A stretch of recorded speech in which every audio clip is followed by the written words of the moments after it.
ये जो ऐसे करके मार्क होता है, small mark we put up in the air, this is called apostrophe.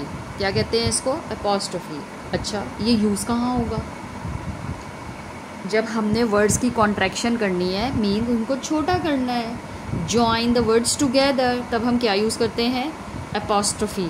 जैसा कि एक वर्ड है do not, ought not, do not. इसको जब हमने इसकी कॉन्ट्रैक्शन करनी है, जब हमने इनके वर्ड्स को टुगेदर करना है, तो हम क्या लिखेंगे?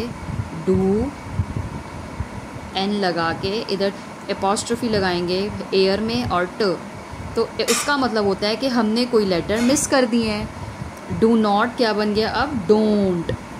इसी तरह इज़ नॉट की जब हमने कॉन्ट्रैक्शन करनी है, मीन्स इसको हमने वर्ड्स को टुगेदर करना है, छोटा करना है, तो इसमें से कुछ लेटर्स हम नहीं लिखेंगे।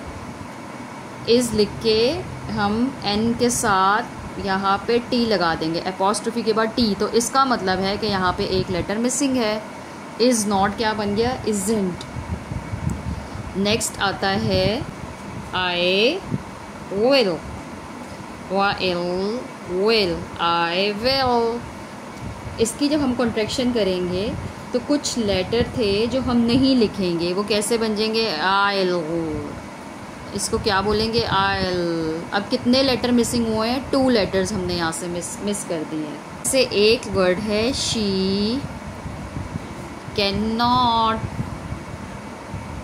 नॉट, तो जब इसका कॉन्ट्रैक्शन हम करेंगे और एपॉस्ट्रोफी का यूज़ करेंगे तो शी तो ऐसे फुल एज इट इज़ आएगा, कैन नॉट का ख, एन, कैन, एपॉस्ट्रोफी और ट, तो कितने लेटर मिसिंग हुए हैं? 2 लेटर्स मिसिंग हुए हैं। She can not, she can't, apostrophe.